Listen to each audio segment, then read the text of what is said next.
Mukama waffe Yesu Kristo yebazibwe oluganda. Akubuuzaako amannya Kabwana Frank, obuweereza Hope in Christ. Ekizibu ky'oyitamu kinene kwenkanawa era kikuzitoweredde kwenkanawa. Embeera gy'oyitamu egulumidde kwenkanawa. Katonda gwe nzikiriza era gwe nsinza ye Katonda ayinza byonna. Omulabo ye yagikutuusaamu yayogera bigambo ki? Ogambye yakolimira, yayoola n'ettaka ly'ebigere, yatwala n'olugoye lwo. Ogambye yakusiraanya, naye ate ye Katonda ayogera ki? Oba oli awo omulabo ye yayogera, yakola byonna bye yakola, naye Katonda eyakutonda oye yakumanya nga tulina kubeera mu nsi, nga tulina nakubeera mu luto lwa maamawo. Bayogera mu Yeremiya essuula esooka olunnya olwokuna n'olwokutaano. Katonda yakumanya ng'omulabo oyo tannakumanya, oba embeera gy'oyitamu nga tennakumanya. Waliwo Katonda akumanyi okusinga kweyo embeera. Ayogera atya? Byonna babyogedde, byonna babikoze eri obulamu bwo. Embeera eyo weeri, naye ye Katonda ayogera atya?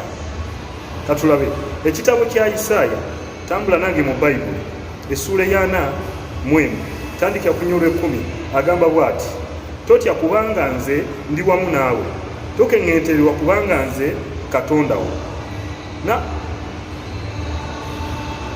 Naakuwa amaanyi weewaawo, naakuyambanga weewaawo, naakuwaniriranga n'omukono gwange.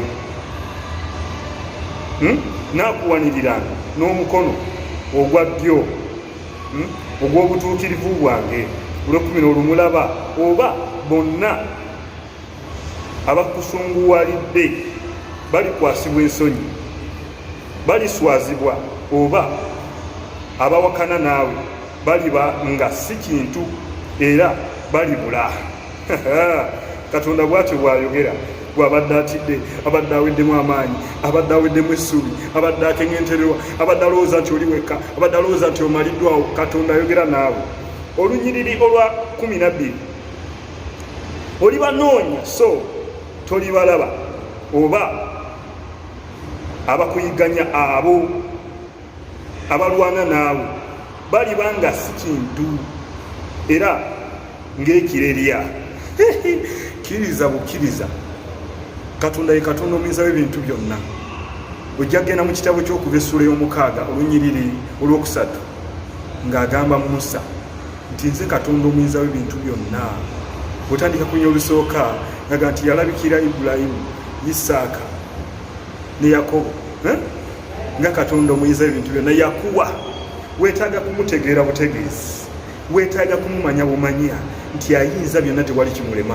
Abo bayogera kaboogere, abakuwanulira amalusu, abakwefungulira, abakukunamira, simanyi abayoola ettaka ly'ebigere, simanyi abatwala enjala oba enviiri, simanyi balina batwala akagundiko ka munda. Ebyo byonna bya butaliimu, byonna ogenda kutuuka olabe nga si kintu. Katonda ayogedde olwaleero eri obulamu bwo. Kkiriza bukkiriza, nsabye Katonda olabe omukono gwe, olabe omukono gwa Katonda nga gukola ku nsonga zo.